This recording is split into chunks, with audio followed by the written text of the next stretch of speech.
रामपाल हरामपाल जैसे लोग जो कि लोगों को धर्म परिवर्तन करा रहे हैं। इसके जो चेले चपाटे हैं इसको समझाओ, इसको थोड़ी अकल दो कि जब भी बात की जाती है प्रमाणों के साथ की जाती है। ये पाया थूक फेंक के चला जाता है लाइव आकर के, तो भाई इस थूक फेंकने से कुछ नहीं होता।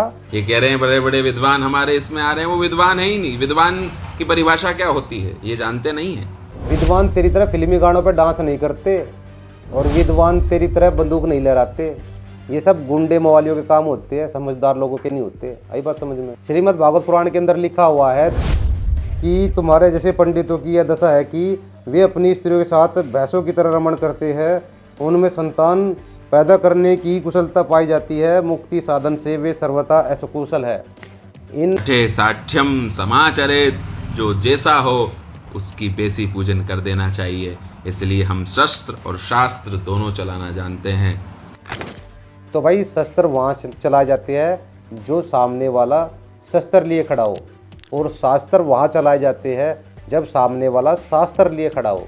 तो भाई हमारे आश्रम में शास्त्र है, तो मोस्ट वेलकम अगर आप शास्त्रार्थ करना चाहते हो। और ये जो आजकल रामपाल के भगत बने घूम रहे हैं, इनने जीवन भर चोरी अन्याय की है, इन्होंने दूसरों का मन दुखाया है और आज बड़े माला लेकर के भगत बनते घूम रहे हैं। मैं भगत जी भगत जी भगत जी हो रहे हैं। अरे तुमने जीवन में कभी अच्छे काम किए हैं? और आप जो है विद्वान बनते हो, विद्वान का मुखौटा लगा के घूम रहे हो, गुरु पद पर विराजमान होकर आप क्या करतूतें कर रहे हो, लोगों को ज्ञान देते हो, क्या लाया था क्या ले जाएगा, आत्मा अमर अजरमर है, मरती नहीं है, तू खाली हाथ आया था खाली हाथ जाएगा। हाँ जी बिल्कुल, चिल्ले वाह जी वाह, गुरु जी क्या सत्संग फरमाया।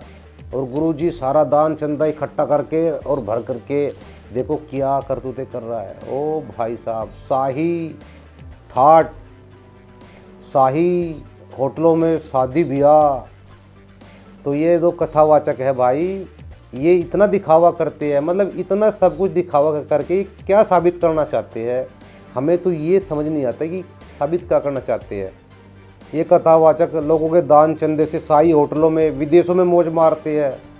देखा होगा आपने बागेश्वर धाम की फ़ोटो आती है विदेशों में। और एक कथावाचक और था भी कुछ समय पहले, उसने कितने शाही तरीके से शादी की थी, ब्याह किया था। भाई साहब मतलब समाज को तो ज्ञान देंगे, कहते हैं पंडित और मुसालची दोनों सूझे ना, और औरों करे चांदना आप अंधेरे माँ।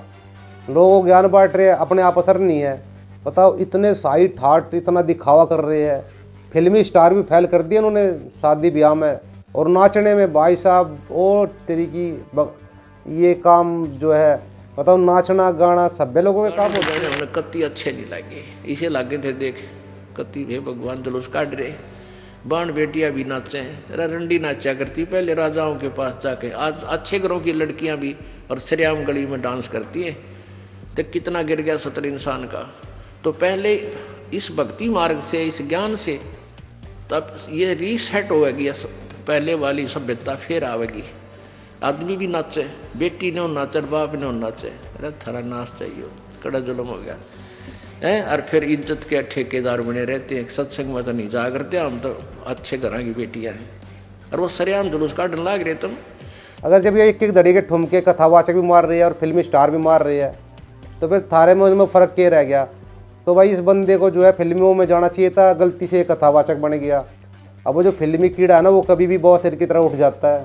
और गाना कौन सा चल रहा है, साजन जी घर आए, साजन जी घर आए। ओ भाई साहब, ये तो भाई साहब सजनी के चक्कर में लगे हुए हैं साजन जी तो। और इनके चेले सोच रहे हैं गुरु जी पार करेंगे। गुरु जी, अरे गुरु जी को सजनी से फुर्सत नहीं है, वो तो खुद गाना गा रही है, तेरे घर आया मैं आया तुझको लेने। इनके तो भाई कुछ नहीं हो सकता इनका।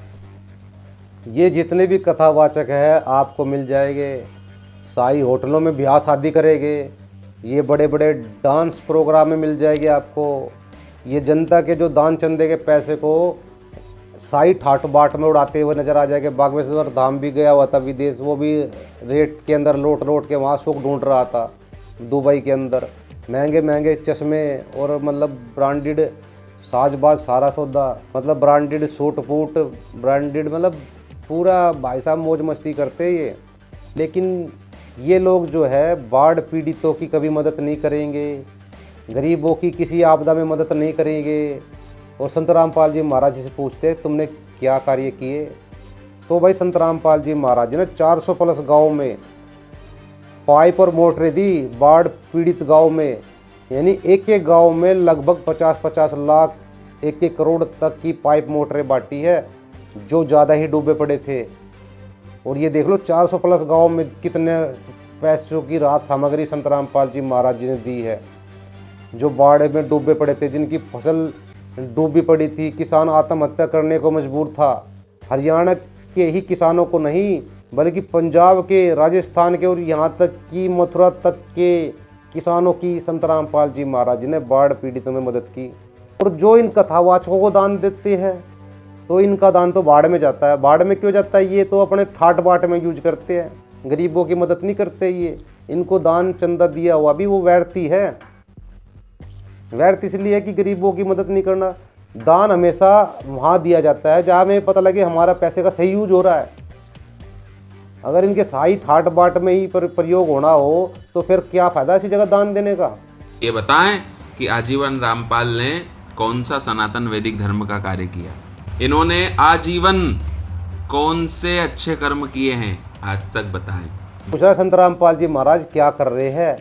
भाई संत रामपाल जी महाराज बाढ़ पीड़ितों की मदद के अलावा गरीबों के घर बनवा रहे हैं, गरीबों के घरों में राशन भिजवा रहे हैं। जो बिल्कुल गरीब है, जिनके घर में कोई कमाने खाने वाला नहीं है, उनके परिवारों को गोद ले लेते हैं और हर महीने उनके घर में राशन भिजवाते हैं।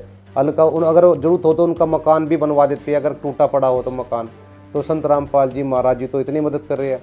दहेज रहित शादियाँ करवा रहे हैं, नशा मुक्त समाज बना रहे हैं। तो संत रामपाल जी महाराज जी के अगर अच्छे कामों को गिनने लग जाए तो पूरी एक किताब लिखी जा सकती है।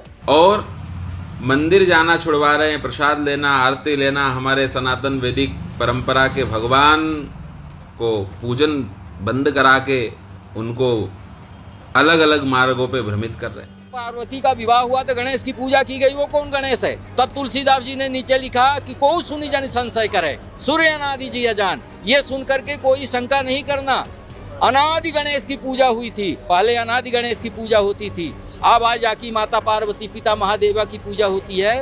पहले शंकर जी का जब विवाह हुआ तब भी अनादि गणेश की पूजा हुई।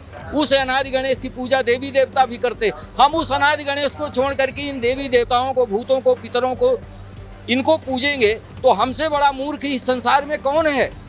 हम किस चीज के शंकराचार्य हैं, किस चीज के ज्ञानी हैं, कैसे धर्म गुरु हैं जिनको हमको स्वयं का ज्ञान नहीं कि धर्म क्या है और ये ज्ञान नहीं कि परमात्मा। रामपाल में वही जा रहा है जिसने 2, 4, 10 जगह पहले इधर उधर मुंह मार के आया है, अब नई जगह जा रहा है। जो जिनको कह रहे हैं ये बड़े बड़े कथावाचक हमारे उसमें जा रहे हैं, ये बड़े बड़े ज्ञानी जा रहे हैं, इनसे पूछो कि इनके पहले गुरु कौन थे। और ये जितने भी लोग जा रहे हैं ये पहली दीक्षा नहीं ले रहे हैं। ये रामपाल में जो भी जा रहे हैं सब हरामखोर हैं। पानी पियो छान के, गुरु करो जान के। कौन से गुरु को करो जान के? तुम्हारे जैसे मूर्ख गुरुओं को चंदन लपेट करके घूम रहे हो, मूर्ख बना रहे हो समाज को। मानव का जीवन बार बार नहीं मिलता है और इस मानव जीवन को अगर तुम बर्बाद कर रहे हो, तुमसे बड़ा अपराधी इस संसार में कोई नहीं है। राम, कृष्ण, शिव, हनुमान आदि देवी देवता जो हमारे शास्त्र में वर्णित है उनको ही आप हम सब माने, उनका पूजन करें। सनातन की परंपरा है, सनातन वैदिक धर्म की। हम लोग तिलक लगाएं, शिखा रखें, द्विजातीत यज्ञोपवीत धारण करें, साधु संत ब्राह्मणों का सम्मान करें, मंदिर जाएं, आरती करें, गौ माता की सेवा पूजा करें। यही हमारा सनातन वैदिक धर्म है। लोगों का तो गंगा नहाने में मोक्ष हो गया, आप कह रहे हैं भक्ति करनी पड़ेगी, ऐसी साधना करनी पड़ेगी। या गंगा नहाने से अगर मोक्ष होता तो गंगा का पुत्र भीष्म पितामह का भी मोक्ष हो जाता। इसलिए गंगा नहाने से कुछ नहीं होता है। वेदांत में एक श्लोक है, आप कहिए तो हम बोलें। बताइए, बिल्कुल हमारे दर्शकों को बताइए। उसमें लिखा हुआ है, इदम तीर्थम ये भ्रमंति तमसा जना आत्म तीर्थम न जानंती कथम मोक्ष वरानने। पार्वती ने शंकर से पूछा कि ये गोटरी मोटरी बांध के लोग कहाँ जा रहे हैं? तो शंकर जी ने कहा ये तामसी लोग हैं, ये भ्रमित होकर के भ्रमण कर रहे हैं, भटक रहे हैं। इदम तीर्थम ये भ्रमंति तमसा जना आत्म तीर्थम न जानंती कथम मोक्ष वरानने। वरानने, जब तक आत्मा रूपी मोक्ष तीर्थ का इनको ज्ञान नहीं होगा तब तक इनका मोक्ष कैसे हो सकता है? तो जब तुम्हारा बाप शंकर जी ऐसी भाषा बोल रहे हैं तब तुम कौन से तीर्थ में जाने की बात कर रहे हो, कौन से कुंभ की बात कर रहे हो, कौन से तीर्थाटन में जाने की बात। रामकृष्ण की भूमि में रह करके, भारत की भूमि में रह करके रामकृष्ण की बुराई करते हैं। हमारे यहाँ अतिथि देवो भव, मातृ देवो भव, पितृ देवो भव, ये सब परंपरा है। इन सब परंपराओं को इन्होंने छुड़वा दिया है। श्रीमद् देवी भागवत महापुराण में लिखा है कि शुद्ध चित्त तीर्थ से बड़ा कोई नदी या जलाशय तीर्थ नहीं हो सकता है, और वही वेदांत भी कह रहा है। अब लिखा सब कुछ है वेदांतों में, सदगुरु आकर के चिल्ला के हल्ला करके बता रहे हैं। अब तुमको मान बढ़ाई और पांव छुआने की आदत पड़ गई है, गुरु कहलाने की आदत पड़ गई है, गुरु बनने की आदत पड़ गई है, मीठा मीठा भोजन करने की आदत पड़ गई है, फ्री का माल खाने की आदत पड़ गई है, फ्री का पैसा लेने की आदत पड़ गई है। तो तुमसे नहीं छोड़ा जा रहा है, तुमसे नहीं छोड़ा जा रहा है, तो तुम सही को गलत बता रहे हो और तुम स्वयं गलत हो। हम कहते हैं 20 नक्कटा मिल जाए और एक नाक वाला उसके बीच में चला जाए तो 20 नक्कटे कहने लगे हैं इसके नाक है, इसके नाक है, इसके नाक है, तो नाक वाला नाक थोड़ी कटा देगा। वो तो नक्कटे हैं, वो तो कहेंगे ही कि इसके नाक है। अगर तुझे वेद का ज्ञान होता, शास्त्र का ज्ञान होता तो श्लोक बोल के बताता। तूने तो रामपाल के वही सीखे सिखाए टोटा रतन वाले बात लोगों को बताई है। इन सभी साधु संतों को मैं ये कह रहा हूँ, कथावाचकों को, ब्राह्मणों को, पंडितों को, पढ़े लिखे लोगों को, साइंटिस्टों को, प्रोफेसर को, लेक्चरर को, आचार्य को, संस्कृत वालों को, सबको मैं ये बोल रहा हूँ जो ये कहते हैं कि संत रामपाल जी महाराज जी संस्कृत नहीं जानते। अरे उन्होंने संस्कृत का पूरा भेद खोल दिया। तुमको संस्कृत नहीं आती है कि वेद का मंत्र क्या कह रहा है, तुम क्या कर रहे हो। तुमको संस्कृत आती तो तुम वो काम करते जो वेद मंत्र कह रहा है। परमात्मा संत रामपाल जी महाराज जी ने तो वो किया है जो वेद कह रहे हैं। तो संस्कृत तुमको नहीं आती है कि गुरु जी को नहीं आती है।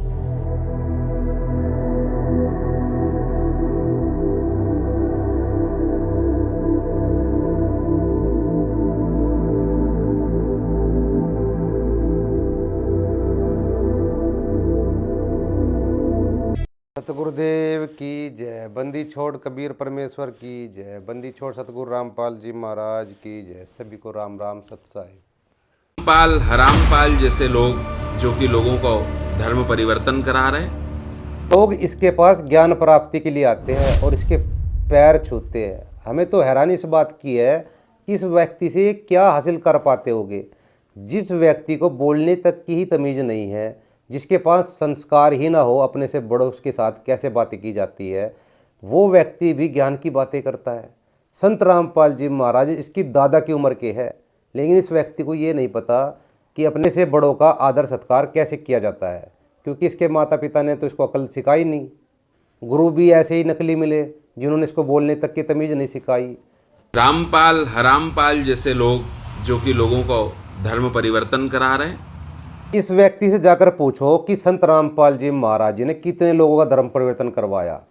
क्या इसके पास कोई सबूत है? इसके जो चेले चपाटे हैं इसको समझाओ, इसको थोड़ी अकल दो कि जब भी बात की जाती है प्रमाणों के साथ की जाती है। ये पाया थूक फेंक के चला जाता है लाइव आकर के, तो भाई इस थूक फेंकने से कुछ नहीं होता, ये थूक बुलाने से कुछ नहीं होता। जो भी बात बोलो प्रमाण के साथ बोलो। अगर आप कहते हो संत रामपाल जी महाराज धर्म परिवर्तन करवाते हैं तो सिद्ध करो, प्रमाण दो कितने लोगों का धर्म परिवर्तन करवाया, सबूत लेके आओ ना। संत रामपाल जी महाराज इन पंचदेवों की भक्ति बताते हैं। दुर्गा, गणेश, ब्रह्मा, विष्णु, महेश, इन्हीं के नाम मंत्र देते हैं जाप करने को। और 3 टाइम की आरती जो वेदों में बताई गई है, 3 समय की आरती संत रामपाल जी महाराज बताते हैं। और दोपहर के समय इन्हीं देवी देवताओं की, ब्रह्मा, विष्णु, महेश, राम कृष्ण की आरती, इन्हीं की आरती संत रामपाल जी महाराज दोपहर में अपने शिष्यों से करवाते हैं। और अपना जो ज्ञान है संत रामपाल जी महाराज वेद, गीता, पुराणों के आधार से देते हैं। और संत रामपाल जी महाराज जो है हवन यज्ञ करवाते हैं, देसी घी की जोत घर घर में जलवाते हैं। तो इस मूर्ख से पूछो जाकर के संत रामपाल जी महाराज अगर धर्म परिवर्तन करवा रहे तो ये साधना इन देवी देवताओं की भक्ति क्यों बता रहे हैं? ये हिंदू धर्म, सनातन धर्म में ही तो करवाई जाती होगी। संत रामपाल जी महाराज धर्म परिवर्तन करवाते तो ये साधना क्यों बताते?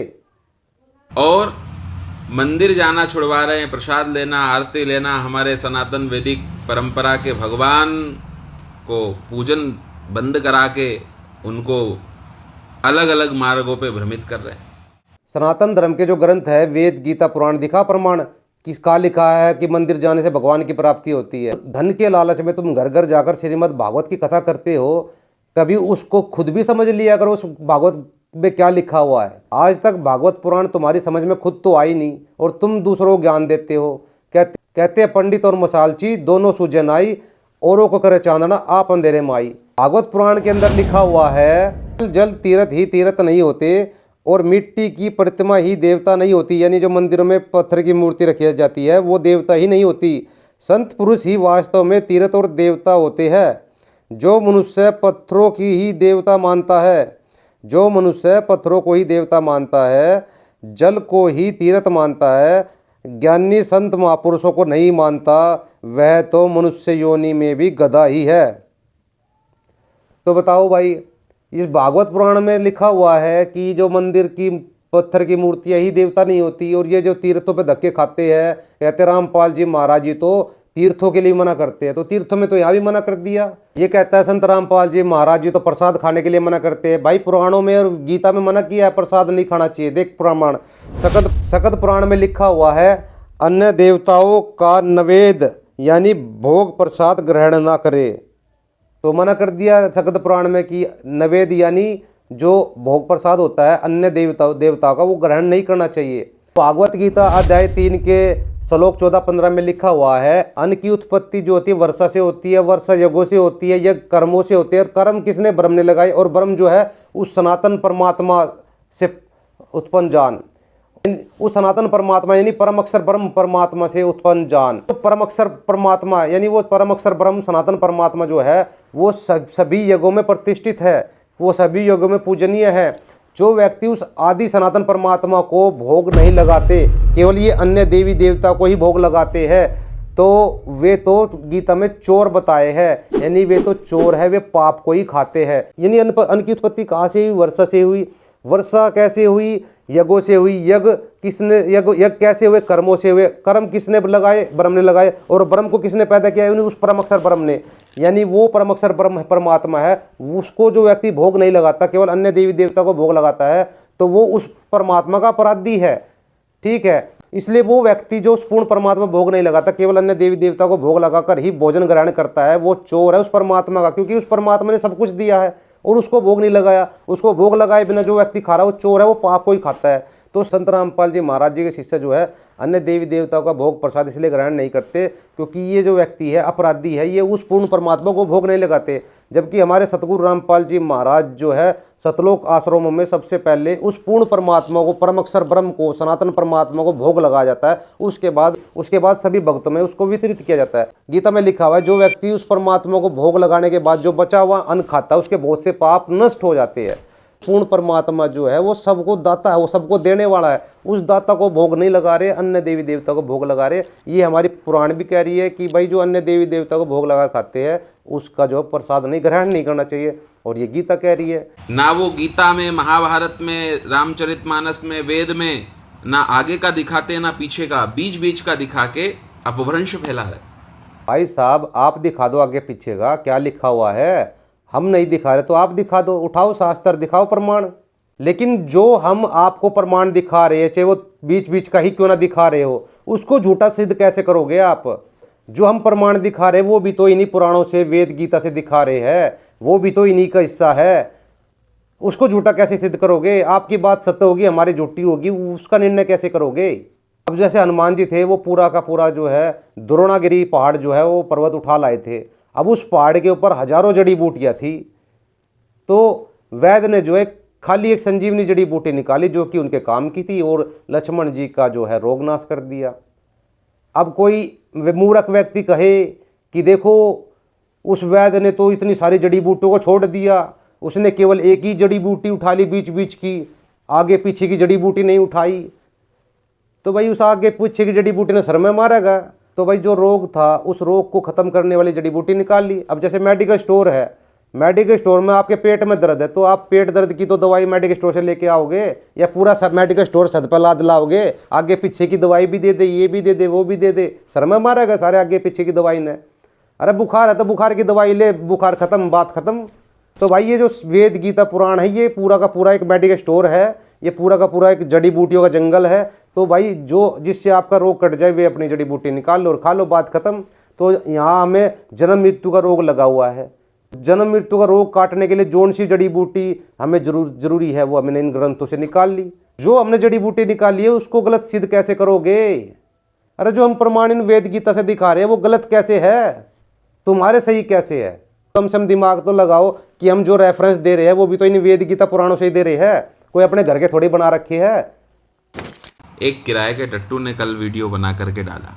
मैं उससे भी कहना चाहता हूँ, अगर तुझे वेद का ज्ञान होता, शास्त्र का ज्ञान होता तो श्लोक बोल के बताता। तूने तो रामपाल के वही सीखे सिखाए टोटा रतन वाले बात लोगों को बताई है।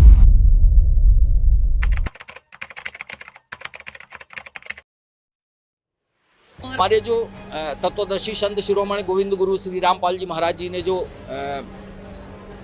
मानव ह्यूमन सोसाइटी जीवन की जो बात करी है, ये अपना हमारा ऋग्वेद भी कहता है।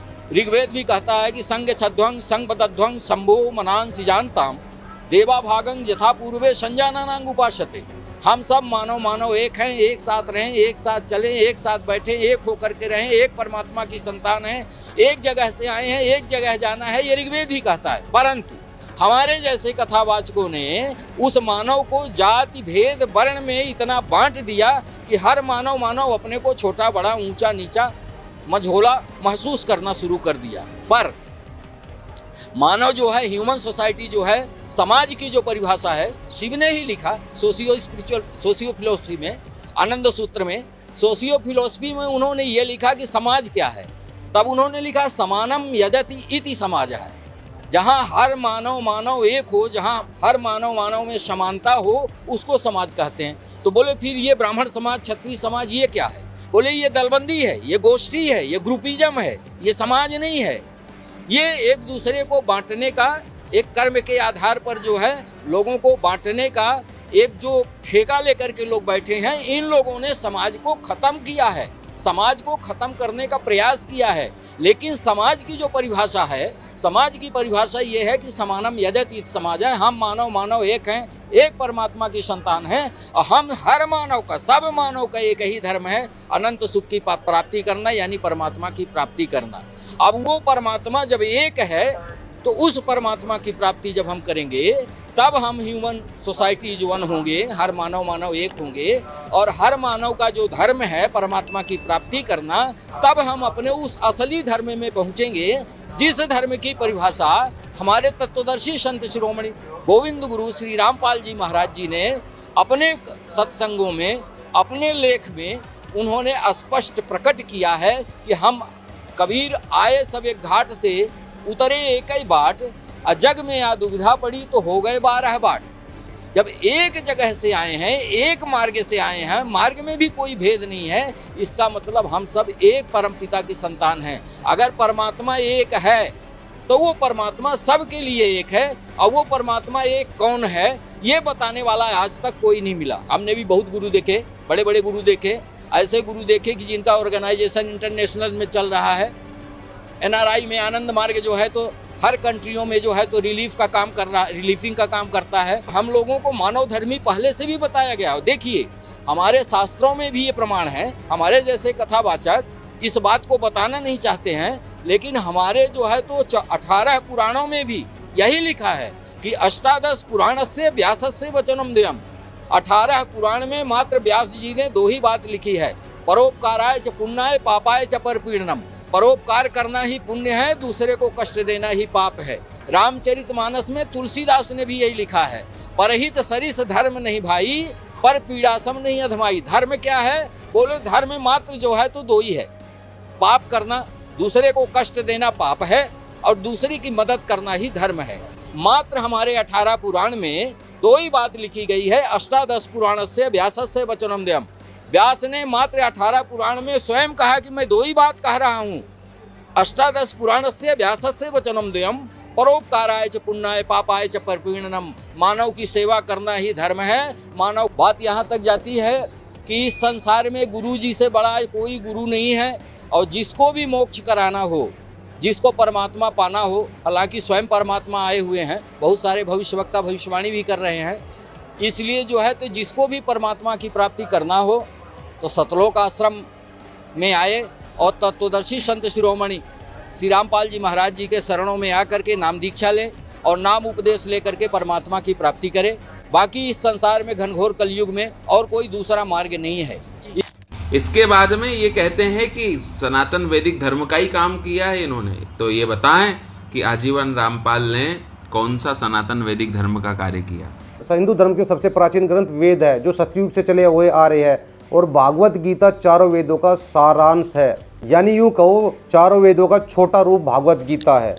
तो संत रामपाल जी महाराज जी की सभी पूजा विधि, सभी क्रियाएं, सब और ज्ञान सब वेद और गीता के आधार से है। और तुम दिखाओ सनातन धर्म के ठेकेदार बने घूम रहे हो, दिखाओ वेद और गीता के अंदर कहाँ लिखा हुआ है तीर्थों पे जाने से पाप कटते हैं या मोक्ष की प्राप्ति होती है। दिखाओ वेद और गीता में कहाँ लिखा हुआ है श्राद्ध निकालने चाहिए। बल्कि गीता मना कर रही है अध्याय 9 के श्लोक 25 में कि भूत पूजने वाले भूत बनेंगे, पितर पूजने वाले पितर बनेंगे, देवता को पूजने वाले देवता बनेंगे। तुमने धन के लालच में सारे काम भागवत गीता के विरुद्ध करवा दिए, लोगों से भूत पूजवा के भूत बनवा दिए, पितर पूजवा के पितर बनवा दिए। दिखाओ वेद और गीता के अंदर कहाँ लिखा हुआ है कि 13वीं 17वीं मनाने से ही मोक्ष की प्राप्ति होती है या भगवान की प्राप्ति होती है या पाप करते। दिखाओ कहाँ लिखा हुआ है। ब्राह्मण लोग पैदा होने से लेकर और मरने के बाद तक लोगों को लूटते हो, और जिसका कहीं वेद और गीता के अंदर कहीं कोई प्रमाण नहीं है, जो तुम इतने सारे कर्म कांड ये पाखंड करवाते हो।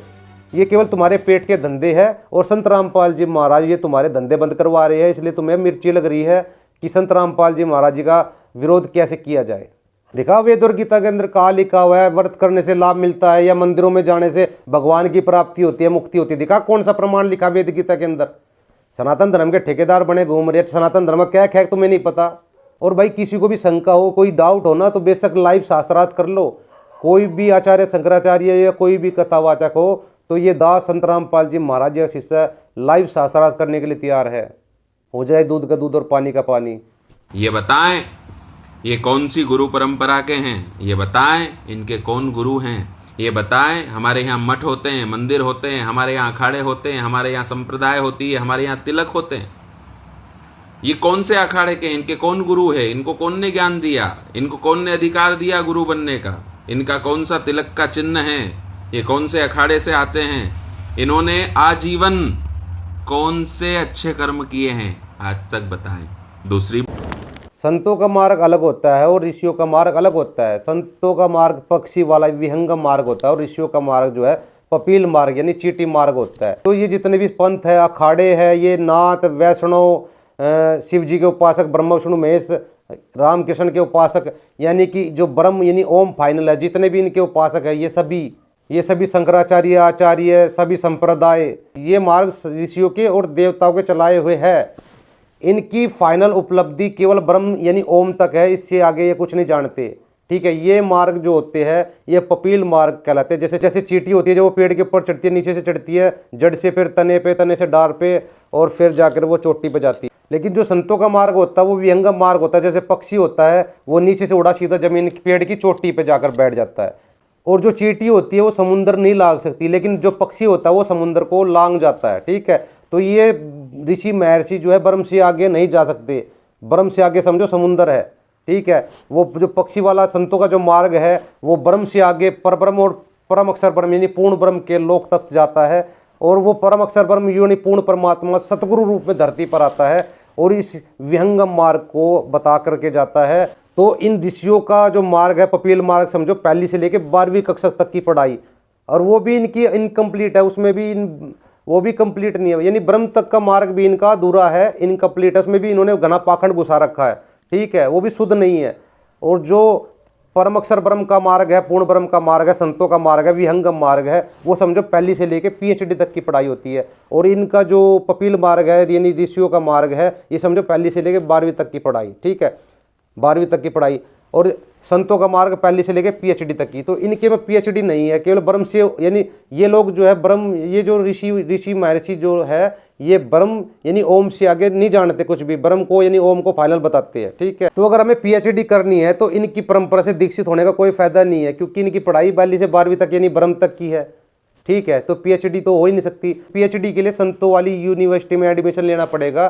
संतों की जो परंपराएं है, कबीर परमेश्वर जो है चारों युगों में आते हैं। सतयुग में सतसुग्रत नाम से आए थे, त्रेता में मुनिंदर नाम से, द्वापर में करुणा नाम से, कलयुग में कबीर नाम से, चारों युगों में आते हैं। और ये जो विहंगम मार्ग लेकर के आते हैं ये PhD करवा करके जाते हैं। तो अपनी परंपरा चला करके जाते हैं। तो आज से लगभग 250 साल पहले कबीर परमेश्वर सतलोक से धरती पर आए एक संत जिंदा बाबा के रूप में, और गरीबदास जी महाराज जी को मिले छुड़ाने के अंदर, उनको सतलोक दिखाया और ये सारे ब्रह्मोष्ण मेष के लोग दिखाए, फिर इनसे ऊपर ब्रह्मलोक, ब्रह्मलोक से ऊपर फिर सतलोक दिखाया, और फिर उनकी जो है आत्मा को वापस उस शरीर में छोड़ दिया और उनकी दिव्य दृष्टि यानी ज्ञान योग खोल दिया। तो उन्होंने गरीबदास जी महाराज जी को यथार्थ ज्ञान और यथार्थ भक्ति दी, पूर्ण मोक्ष प्राप्त करने की भक्ति दी। तो उसी परंपरा में चलते हुए हमारे गुरुजी जो है आए हैं, आगे चल के हमारे गुरुजी आए हैं। ये हमारे गुरुजी की गुरु प्रणाली लगी हुई है। तो हमारे गुरुजी गरीबदास जी महाराज जी की परंपरा से चलते हुए आ रहे हैं। तो हमारी जो गरीबदास जी महाराज जी वाली परंपरा है और पूर्ण ब्रह्म यानी विहंगम मार्ग वाली पूर्ण मोक्ष वाली जो है ये परंपरा है। इस यूनिवर्सिटी में एडमिशन प्राप्त करके आप पूर्ण मोक्ष प्राप्त कर सकते हो। और जो इनकी वाली यूनिवर्सिटी है वो अधूरा मोक्ष प्राप्त करने की है, यानी ब्रह्म तक की साधना भी इनकम्प्लीट है, यानी उसमें भी इन्होंने बहुत पाखंड घुसा रखा है, यानी वो भी शुद्ध मार्ग नहीं है ब्रह्म तक का भी इनके पास। इनके ऊपर राष्ट्रद्रोह का केस लगा हुआ है, इनके ऊपर बलात्कार यौन शोषण जैसे मामले चल रहे हैं, और ये सारे केस अपराध पहले लगे थे और अब सिद्ध हो चुके हैं, इसलिए इनको उम्र कैद हो चुकी है, जेल में सड़ना तय है। लेकिन उनके ये लुगाइयों की तरह बाल बढ़ा के आ गया तू, तेरे पे अकल है थोड़ी बहुत? तेरे पास कोई प्रमाण है कोई सबूत कि संत रामपाल जी महाराज जी के ऊपर यौन शोषण का आरोप है? ये ऐसे इसके चेले है, खा गए बासी टिकट, पाए में पड़ जाए गुरुजी गुरुजी, गुरुजी में कति गोबर गणेश गुरुजी, सिद्ध करके दिखा संत रामपाल जी महाराज जी के ऊपर यौन शोषण का आरोप है, कर सिद्ध। तुझे पता है कौन से आरोप लग रहे हैं? संत रामपाल जी महाराज जी के ऊपर कोई यौन शोषण का आरोप नहीं है। मीडिया वाले भी बहुत बार माफ़ी मांग चुकी है। तो भाई जब भी वीडियो बनाए पूरे प्रमाण के साथ, सबूत के साथ और पूरी जांच पड़ताल करके वीडियो बनाकर, ये रुई के चक्कर में कपास खानी छोड़ दे। तेरी याददाश्त के लिए बता दूं, संत रामपाल जी महाराज जी के ऊपर और जो 2 केस थे, 2 केस जिनमें उनको जो है उम्र कैद की सज़ा हुई थी हत्या के आरोप में, उन पे भी जो है हाई कोर्ट ने है रोक लगा दी है।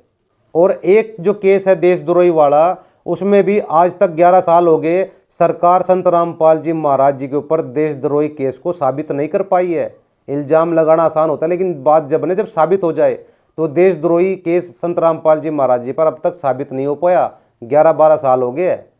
तो इन्फॉर्मेशन पूरी रखा कर, ठीक है। केवल एक केस पेंडिंग है संत रामपाल जी महाराज जी का देशद्रोही वाला, और वो भी आज तक साबित नहीं हुआ है, ठीक है। के बावजूद भी ये किराए के खरीदे हुए टट्टू इनका प्रचार प्रसार कर रहे हैं।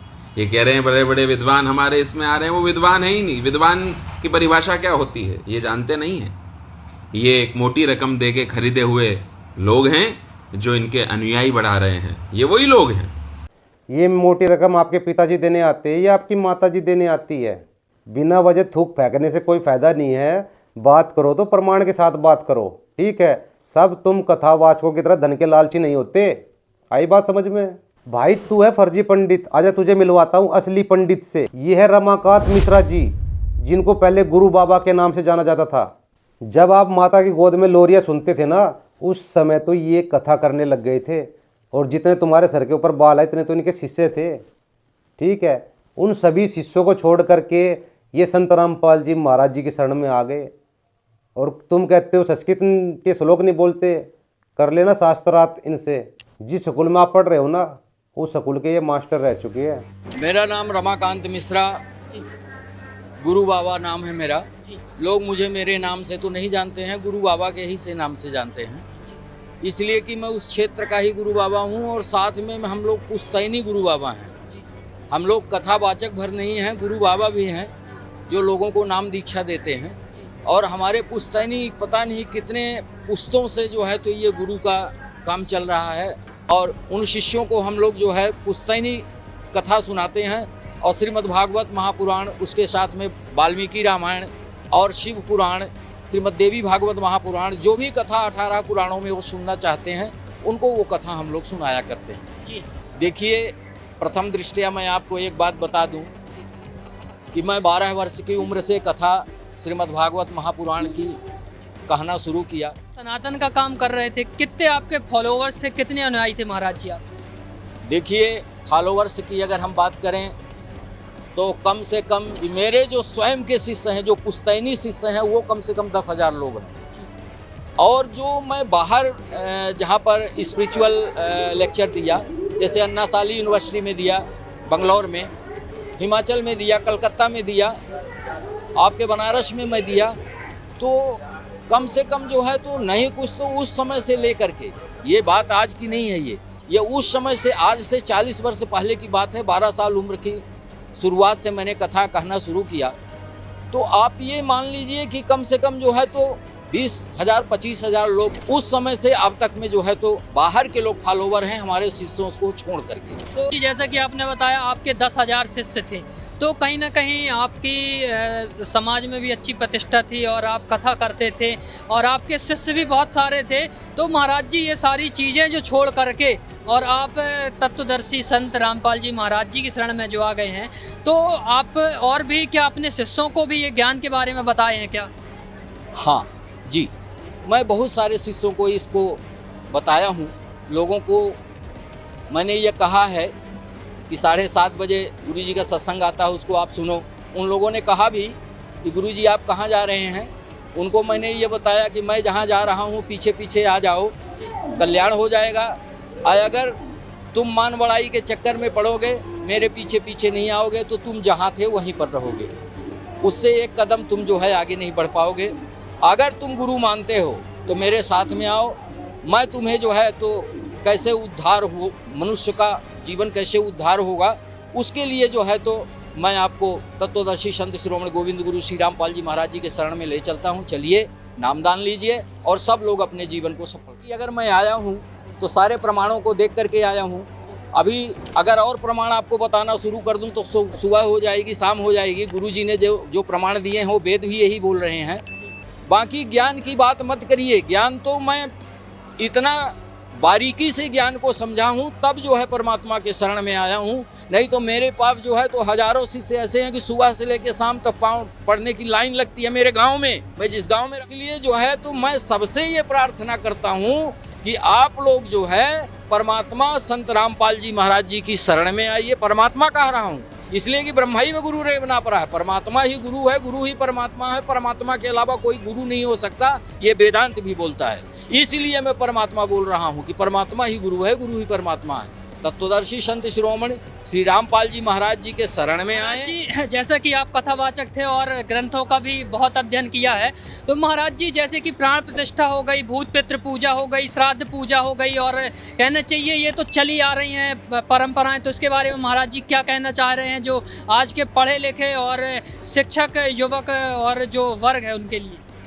देखिए, ये तो बहुत छोटी सी बात है, कम पढ़ा लिखा व्यक्ति भी ये बता सकता है कि as you think so you become. Science की थ्योरी है, विज्ञान की ये थ्योरी है कि आप जैसा चिंतन करेंगे वैसा ही हो जाएंगे। As you think so you become, उसी को शास्त्र कहता है कि जहाँ आशा तहाँ बासा हुई। मृत्यु काल के समय में, मरते समय अंतिम श्वास में आपकी जहाँ पर आशा जाएगी वही आप बनेंगे। श्रीमद् भागवत महापुराण में एक कथा है जड़ भरत की। जड़ भरत मृग पाले थे, मरते समय उनको मृग याद आ गई तो दूसरे जन्म में वो मृग हो गए। इसलिए जो है as you think so become, आप जैसा चिंतन करेंगे वैसा ही होंगे। ये साइंटिफिक रीजन है, विज्ञान की भी थ्योरी यही है। इसलिए जो है भूत की पूजा करना, प्रेत की पूजा करना, 84 लाख योनि में आप प्रेत की पूजा करोगे, भूत की पूजा करोगे, देवी देवताओं की पूजा करोगे तो आप उसी योनि में जाओगे। इसलिए कि आपका जैसा चिंतन होगा उसी चिंतन के आधार पे अंतिम श्वास जैसे निकलेगी वही उसी योनि में आपको जाना है। इसलिए भूत पूजा करना, प्रेत पूजा करना ये मूर्खों का काम है, ये ज्ञानियों का काम नहीं है। और जो ऐसा कर रहे हैं वो मूर्ख प्राणी हैं। मानव में जन्म पाने के बाद भी अगर वो भूत पूजा और देवी देवताओं की पूजा कर रहे हैं वो मूर्ख प्राणी हैं। उनसे बड़ा मूर्ख इस संसार में कोई नहीं है। और जो व्यक्ति इन सबको छोड़ करके एक परमात्मा के शरण में गया, भाई हम कहते हैं अगर परमात्मा एक है तो वो कौन है? परमात्मा तो एक ही है, दो तो नहीं है, तीन नहीं है, चार नहीं है, पाँच नहीं है, परमात्मा तो एक ही है। तो जब परमात्मा एक है तो फिर ये 25 परमात्मा कहाँ से? और एक बार शास्त्रार्थ करके देख लेना, तुम्हें विद्वान की परिभाषा सिखा दे कि क्या होती है विद्वान की परिभाषा। विद्वान तेरी तरह फिल्मी गानों पर डांस नहीं करते और विद्वान तेरी तरह बंदूक नहीं लहराते। ये सब गुंडे मवालियों के काम होते हैं, समझदार लोगों के नहीं होते। आई बात समझ में? अपनी कथा में लोगों को ज्ञान देते हैं, तू क्या लाया था, क्या ले जाएगा, आत्मा मरती नहीं है, अजर अमर है, खाली हाथ आया था, खाली हाथ जाएगा। सारा धन पंडितों को पूछ दो, दान कर दो। और दान का कहाँ यूज हो रहा है, कहाँ प्रयोग हो रहा है बाबूजी? दान का प्रयोग ये कथावाचक जो है शाही होटलों में शादी विवाह करते हैं, शाही होटलों में ऐशो आराम मौज मस्ती करते हैं। श्रीमद् भागवत पुराण के अंदर लिखा हुआ है कि तुम्हारे जैसे पंडितों की यह दशा है कि वे अपनी स्त्रियों के साथ भैंसों की तरह रमण करते हैं, उनमें संतान पैदा करने की कुशलता पाई जाती है, मुक्ति साधन से वे सर्वथा असकुशल है। इन पंडितों के पास संतान उत्पन्न करने की ही कुशलता पाई जाती है, मुक्ति मार्ग में ये सर्वथा अकुशल है। ये भागवत पुराण पल्ला झाड़ रही है भाई। तो इनके पास कोई मुक्ति मार्ग नहीं है, बस बच्चा पैदा करने में ही ये कुशलता पाई जाती है इनके अंदर। गुरु शिष्य की परंपरा की बात करते हैं, ये जानते भी नहीं है गुरु शिष्य की परंपरा क्या होती है। रामपाल में वही जा रहा है जिसने 2 4 10 जगह पहले इधर उधर मुंह मार के आया है, अब नई जगह जा रहा है। नशे से लोगों को दूर करने के लिए ये सतगुरु रामपाल जी ने जो मिशन चलाया है, यह बहुत बड़ा आशा की किरण है। जैसे अंधेरे में जब सूर्य आ जाते हैं तो अंधकार नष्ट हो जाता है, उसी तरह ऐसे जब सतगुरु संत लोग जब पृथ्वी पर आ जाते हैं तो निश्चित रूप से ये भारत में एक अच्छा विषय होता है। मैं सतगुरु रामपाल जी महाराज के साथ यहाँ की जनता जनार्दन को भी बहुत मानता हूँ कि देखो, जो जिनको कह रहे हैं ये बड़े बड़े कथावाचक हमारे उसमें जा रहे हैं, ये बड़े बड़े ज्ञानी जा रहे हैं, इनसे पूछो कि इनके पहले गुरु कौन थे। ये कभी अपने आप को पूज्य आशाराम बापू जी का गुरु बताते थे, ये कभी अपने आप को परम पूज्य श्री नागर जी, कमल किशोर जी नागर जी का शिष्य बताते थे, ये अपने आप को कभी पूज्य श्री जंगलीदास जी महाराज जी का शिष्य बताते थे, ये अपने आप को कभी रामदेव बाबा का शिष्य बताते थे, रामदेव बाबा का शिष्य अलग अलग। और ये जितने भी लोग जा रहे हैं ये पहली दीक्षा नहीं ले रहे हैं, ये रामपाल में जो भी जा रहे हैं सब हरामखोर हैं। और ये सब लोग 2 4 10 गुरु बना करके फिर इसको, ये कितने दिन यहाँ रहेंगे इनका भी कोई ठिकाना नहीं है। ये संत रामपाल जी महाराज जी के शिष्यों को हरामखोर बता रहा है, तो भाई इसको तो ये भी नहीं पता हरामखोर कहते किसे है। संत रामपाल जी महाराज जी के शिष्य काम धंधा करते हैं, अपने काम पे जाते हैं, वो दान चंदे पर ऐसो आराम नहीं करते। तो संत रामपाल जी महाराज जी के शिष्य मेहनत मजदूरी करके अपना और अपने बच्चों का परिवार का निर्वाह करते हैं। वो हराम की नहीं खाते। वो तो हराम की खाने वाले कौन है? वे लोग हराम की खाने वाले हैं जो जनता के दान चंदे पर पड़ते हैं, दान चंदे पर ऐसो आराम करते हैं, विदेशों में ठाट बाट करते हैं, जो बड़े बड़े शाही होटलों में जो है मौज मस्ती करते हैं, उनको बोलते हैं हराम की खाने वाले। ये राष्ट्रद्रोह भड़का रहे हैं, ये हिंसा भड़का रहे हैं, ये सीधे सीधे सनातनियों पे, ये सीधे सीधे हम सब 150 भारतवासियों की आस्था पर ये लोग ठेस पहुंचा रहे हैं। ये किसी जाति मजहब का अपमान नहीं, ये हम सब सनातनियों का अपमान है। कृपया तो भाई देख लो बंदूक किसके हाथ में है, कौन हिंसा भड़का रहा है और कौन राष्ट्रद्रोह भड़का रहा है। तो भाई किसी को बताने की जरूरत नहीं होती कौन हिंसा भड़का रहा है, कौन राष्ट्रद्रोह कर रहा है। इंसान की करतूतें ही बता देती है कि कौन क्या कर रहा है, कि कौन किस कैटेगरी का व्यक्ति है। क्या करके ध्यान दीजिएगा आप सब मेरे सम्मानित कथावाचक गुरुजन, विद्वज्जन और भी आप सभी प्रभु प्रेमी सनातनियों, रुकना नहीं है, इन लोगों का विरोध करना है, इन लोगों से लड़ना है। आप हम सब लोग मिल करके लड़ेंगे। जहाँ जहाँ ये दिखे वहाँ वहाँ इनको भगाया जाए। प्रेम से अब ये मानने वाले नहीं हैं। सठे साठ्यम समाचरेत, जो जैसा हो उसकी बेसी पूजन कर देना चाहिए। इसलिए हम शस्त्र और शास्त्र दोनों चलाना जानते हैं। भाई हमारे हाथों में शस्त्र नहीं है, ओनली शास्त्र है। तो अगर आप में हिम्मत है तो आइए शास्त्रार्थ कीजिए, हम आपके साथ शास्त्रार्थ करने के लिए तैयार है। शास्त्रों के आधार से हमें झूठा साबित कीजिए, बताइए हम कहाँ गलत है, ठीक है। और बात रही शस्त्र चलाने की, तो भाई भारत के कुछ हिस्से पे चीन ने कब्जा कर लिया है, तो वहाँ जाइए, वहाँ शस्त्र चलाइए, आप जैसों की वहाँ ज़रूरत है। तो भाई शस्त्र वहाँ चलाए जाते हैं जो सामने वाला शस्त्र लिए खड़ा हो, और शास्त्र वहाँ चलाए जाते हैं जब सामने वाला शास्त्र लिए खड़ा हो। तो भाई हमारे शास्त्रों में शास्त्र है, तो मोस्ट वेलकम अगर आप शास्त्रार्थ करना चाहते हो। और ये जो आजकल रामपाल के भगत बने घूम रहे हैं, इनने जीवन भर चोरी अन्याय की है, इन्होंने दूसरों का मन दुखाया है और आज बड़े माला लेकर के भगत बनते घूम रहे हैं। ने भगत जी भगत जी भगत जी हो रहे हैं। अरे तुमने जीवन में कभी अच्छे काम किए हैं? तुमने तमाम अधर्म का पैसा तुम्हारे घर में है और आज रामपाल के अनुयायी बन रहे हैं। पहले किसी और के थे, आने वाले समय में किसी और के रहोगे। इसीलिए ये सब किराए के भाड़े के टट्टुओं से हम डरने वाले लोग नहीं हैं। आप जिन भी भगत के बारे में बोल रहे हो कि वही उसने चोरी की है या लोगों का मन दुखाया है, इसका आपके पास कोई सबूत नहीं है। और 1% आपकी बात को हम सच मान भी ले कि भाई उसने भगत ने चोरी की थी और वो मन दुखाता था, लेकिन ये उसका पास्ट था। संत रामपाल जी महाराज जी के शरण में आने के बाद जो उनसे सच्चे दिल से जुड़ता है वो इन सभी बुराइयों को छोड़ देता है। तो भाई पहले तो वाल्मीकि जी भी डाकू थे, बाद में वो संत बन गए थे जिन्होंने राम जी के पैदा होने से पहले रामायण लिख दी थी। तो उसके पास्ट की बात नहीं की जाती, प्रेजेंट की बात कीजिए। प्रेजेंट में क्या है? क्या अभी भी वो चोरी कर रही है? क्या अभी भी लोगों का मन दुखा रही है? तो भाई संत रामपाल जी महाराज जी के शिष्य जो है नशा नहीं करते, चोरी नहीं करते, ठगी नहीं करते, रिश्वत नहीं लेते, रिश्वत नहीं देते, दहेज मुक्त शादियाँ करते हैं, शादी ब्याह में बेफिजूल खर्चे नहीं करते, साधारण और सभ्य लोगों की ज़िंदगी जीते हैं। नशा, बीड़ी, मांस, तंबाकू, सिगरेट आदि से संत रामपाल जी महाराज जी के शिष्य दूर रहते हैं। और ना ही संत रामपाल जी महाराज जी के शिष्य ज़्यादा दिखावा करते हैं। संत रामपाल जी महाराज जी के शिष्य जो है सिंपल साधारण शादियाँ करते हैं। एक भंडारे में एक समय में सैकड़ों दहेज रहित शादियाँ होती है संत रामपाल जी महाराज जी के आश्रम में। तो संत रामपाल जी महाराज जी के शिष्य बहुत ही सिंपल तरीके से शादी ब्याह करते हैं। और आप जो है विद्वान बनते हो, विद्वान का मुखौटा लगा के घूम रहे हो, गुरु पद पर विराजमान होकर आप क्या क्या करतूतें कर रहे हो, लोगों को ज्ञान देते हो, क्या लाया था, क्या ले जाएगा, आत्मा अमर अजरमर है, मरती नहीं है, तू खाली हाथ आया था, खाली हाथ जाएगा। हाँ जी बिल्कुल, चेले वाह जी वाह, गुरु जी क्या सत्संग फरमाया।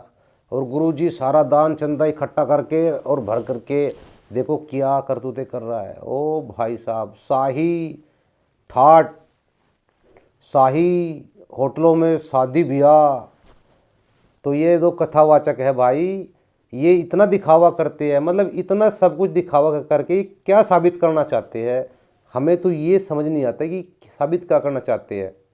ये कथावाचक लोगों के दान चंदे से शाही होटलों में विदेशों में मौज मारते हैं। देखा होगा आपने बागेश्वर धाम की फ़ोटो आती है विदेशों में। और एक कथावाचक और था भी कुछ समय पहले, उसने कितने शाही तरीके से शादी की थी, ब्याह किया था भाई साहब।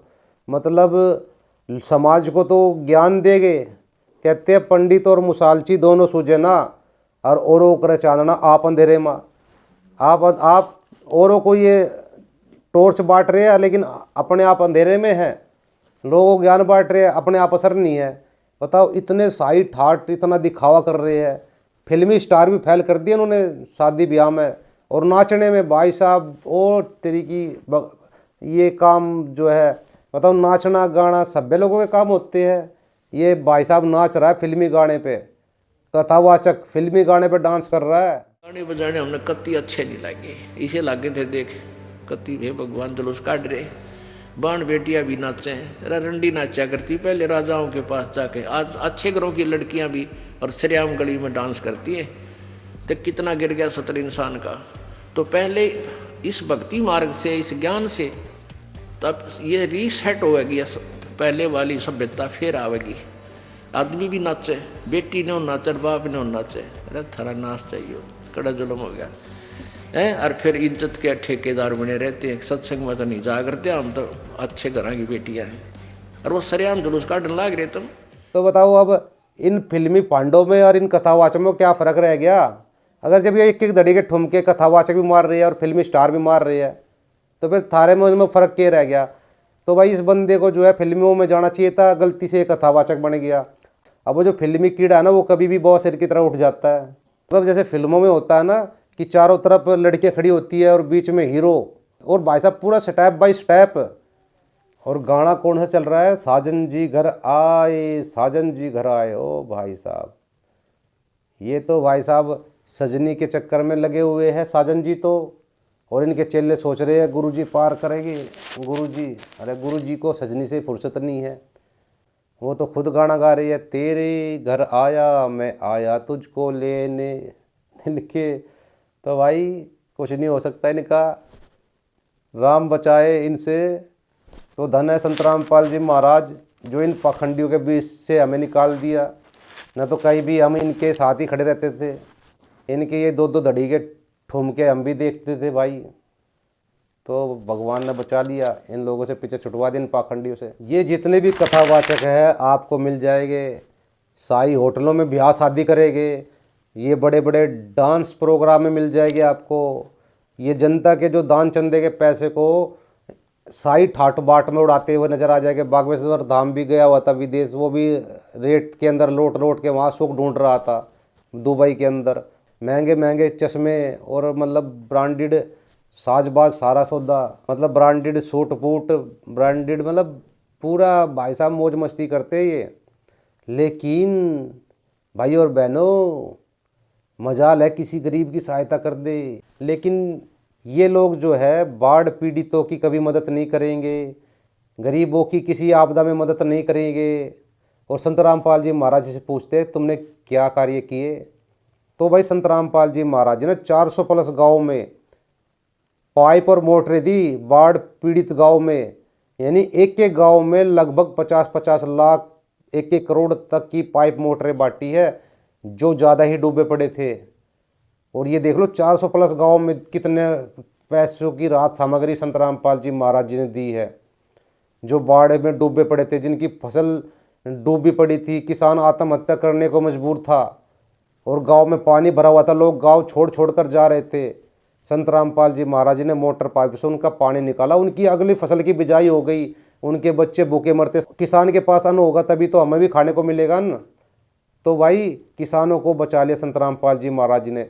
हरियाणा के ही किसानों को नहीं बल्कि पंजाब के, राजस्थान के और यहाँ तक कि मथुरा तक के किसानों की संत रामपाल जी महाराज जी ने बाढ़ पीड़ितों में मदद की। और बहुत से किसान बोले संत रामपाल जी महाराज जी को जो है हम दान चंदा देंगे, तो संत रामपाल जी महाराज जी ने मना कर दिया भाई कि हम दान चंदा केवल अपने शिष्यों से लेते हैं, अन्य से नहीं लेते किसी से भी। वो शिष्यों से भी इसलिए लेते हैं उनको भी दान करने का मौका देते हैं। तो भाई हमें भी बड़ा सौभाग्य प्राप्त होता है कि भाई जब संत रामपाल जी महाराज इतने समाज की मदद कर रहे हैं तो थोड़ा बहुत सहयोग हमारा भी हो जाए। तो हम भी सोचते थोड़ा बहुत दान हमारे से भी हो जाए। तो संत रामपाल जी महाराज हमें केवल मौका देते हैं, तो उन्हें हमारे भी दान की जरूरत नहीं है, क्योंकि जो बाहर समाज से दान नहीं ले रहे। और जो इन कथावाचकों को दान देते हैं तो इनका दान तो बाढ़ में जाता है। बाढ़ में क्यों जाता है? ये तो अपने ठाट बाट में यूज करते हैं, गरीबों की मदद नहीं करते। ये इनको दान चंदा दिया हुआ भी वो व्यर्थी है। व्यर्थ इसलिए है कि गरीबों की मदद नहीं करना। दान हमेशा वहाँ दिया जाता है जहाँ हमें पता लगे हमारा पैसे का सही यूज हो रहा है। अगर इनके सही ठाट बाट में ही प्रयोग होना हो तो फिर क्या फ़ायदा ऐसी जगह दान देने का। हम इनका जम करके सामना करेंगे। सनातन वैदिक धर्म पे, हिंदुओं पे ठेस पहुंचाने वाले लोगों को हम लोग भारत में रहने नहीं देंगे। ये रामकृष्ण की भूमि में रह करके, भारत की भूमि में रह करके रामकृष्ण की बुराई करते हैं। जो अपने माँ बाप का नहीं हुआ, जो अपने देश का नहीं हुआ, वो दूसरों का क्या होगा। हमारे यहाँ अतिथि देवो भव, मातृदेवो भव, पितृदेवो भव, ये सब परंपरा है। इन सब परंपराओं को इन्होंने छुड़वा दिया है। हम रामकृष्ण ब्रह्म विष्णु महेश की बुराई नहीं करते, ये तो हमारे परिवार का एक हिस्सा है। गुरुजी कहते हैं तीनों देवा कमलदल बसे, ब्रह्मा विष्णु महेश, प्रथम करो इनकी वंदना फिर सुनो सतगुरु उपदेश। हम तो इनकी वंदना रोज करते हैं, दोपहर के समय आरती करते हैं और इनके सभी मंत्रों का जाप करते हैं, इन देवी देवताओं का। तो भाई हम इनकी बुराई नहीं करते, ठीक है। लेकिन तुम्हें अगर बुराई लगती है तो वो तुम्हारी कमी है, क्योंकि हम इनकी साधना शास्त्रों के अनुसार करते हैं, पाखंड नहीं करते तुम्हारी तरह जो तुम पाखंड करते हो। और तुम कहते हो ये ब्रह्मा विष्णु महेश जो है सृष्टि के रचनार है, जबकि हमारे वेद गीता में ये सृष्टि के रचनार नहीं बताए गए, ये केवल देवता बताए गए हैं। 3 लोक के मालिक है, इनसे ऊपर ब्रह्म है, ब्रह्म से ऊपर परम अक्षर ब्रह्म यानी पूर्ण ब्रह्म है। तो भाई जो हमारे शास्त्रों में लिखा है हम वो सच बताते हैं, ठीक है। तुम्हारे और हमारे बीच में बस इतना फ़र्क है कि तुम 2 दूनी 6 बता रहे हो और हम कह रहे हैं कि देखो हमारे वेद गीता में 2 दूनी 4 लिखा हुआ है, ठीक है। और तुम कहते हो नहीं नहीं ये तो हमारी बुराई करती है। तो भाई बुराई तो क्या शास्त्रों से मिलान कर लो, दिखाओ शास्त्रों में 2 दूनी 4 लिखा हुआ है कि 2 दूनी 6 लिखा हुआ है। शास्त्र फैसला करेगा ना भाई, कौन किसकी बुराई कर रहा है, कौन सही है कौन गलत है, ये शास्त्र के ऊपर छोड़ दो ना। शास्त्र फैसला करेंगे कि हम बुराई कर रहे हैं कि या तुम बुराई कर रहे हो। बुराई तो तुम लोग कर रहे हो, समाज को गलत दिशा प्रदान कर रहे हो। भूत पूज के भूत बनवा दिए, सब पितर पूज के पितर बनवा दिए, कर्म कांड में लोगों को उलझा दिया, दुनिया भर के कर्म कांड उनसे करवाते हो, जबकि वेद गीता में इस चीज़ का कहीं प्रमाण नहीं है। तीर्थों पर तुम लोगों को भेजते हो, तीर्थों में जाने से कहीं वेद गीता में नहीं लिखा कि वेद तीर्थों पर जाना चाहिए, उससे हमें ये लाभ होता है। तो संत रामपाल जी महाराज जी के शिष्य वेद गीता के आधार से भक्ति करते हैं और सभी देवी देवता को आदर सत्कार करते हैं और इन सभी को प्रणाम करते हैं। तो ये बताएं कि आजीवन रामपाल ने कौन सा सनातन वैदिक धर्म का कार्य किया। इन्होंने आजीवन कौन से अच्छे कर्म किए हैं आज तक बताएं। दूसरा संत रामपाल जी महाराज क्या कर रहे हैं। भाई संत रामपाल जी महाराज बाढ़ पीड़ितों की मदद के अलावा गरीबों के घर बनवा रहे हैं, गरीबों के घरों में राशन भिजवा रहे हैं। जो बिल्कुल गरीब है, जिनके घर में कोई कमाने खाने वाला नहीं है, उनके परिवारों को गोद ले लेते हैं और हर महीने उनके घर में राशन भिजवाते हैं। अगर जरूरत हो तो उनका मकान भी बनवा देते हैं, अगर टूटा पड़ा हो तो मकान। तो संत रामपाल जी महाराज जी तो इतनी मदद कर रहे हैं। दहेज रहित शादियाँ करवा रहे हैं, नशा मुक्त समाज बना रहे हैं। तो संत रामपाल जी महाराज जी के अगर अच्छे कामों को गिनने लग जाए तो पूरी एक किताब लिखी जा सकती है। संत रामपाल जी महाराज जी के शिष्य भी सोचते हैं कि अगर भूख हमें 4 रोटी की है तो हम 3 रोटी खाए, यानी 1 रोटी कम खाए, 1 रोटी बचा करके दान कर दे उस रोटी को, यानी वो कुछ पैसा परमात्मा को दान कर दे, ताकि हमारे कुछ भाई बहनों की मदद हो सके। संत रामपाल जी महाराज जी के शिष्य सभ्य सामान्य जीवन जीते हैं और पैसे को बचाते हैं, ताकि उस पैसे से हमारे किसी गरीब ज़रूरतमंद परिवार की मदद हो सके, किसी भूखे को रोटी मिल सके, किसी गरीब को कपड़ा मिल सके, दवाई मिल सके, शिक्षा मिल सके। तो संत रामपाल जी महाराज कहते हैं कि बच्चों 1 रोटी कम खा लो ताकि तुम्हारा कोई भाई भूखा ना रहे। और इनको देख लो, ये साई ठाट बाट करते हैं, धन को ऐसे उड़ाते हैं, लुटाते हैं शादी ब्याहों में। इन्हें किसी गरीब से कोई लेना देना नहीं है, इन्हें कोई चिंता नहीं किसी गरीब की, कोई परवाह नहीं है इनको साधारण जीवन नहीं जीना, इनको बिल्कुल साई राजा वाले ठाट बाट चाहिए। समाज से इनको कोई लेना देना नहीं है, समाज जाए भाड़ में। जबकि जो परमात्मा का प्रेमी होता है, जिसके अंदर परमात्मा में लगन लग जाती है, वो व्यक्ति सिंपल और साधारण हो जाता है। जैसे मीरा थी, उसको इन संसार की चटक मटक से उसका कोई लेना देना नहीं रहता, वो सिंपल साधारण हो जाता है।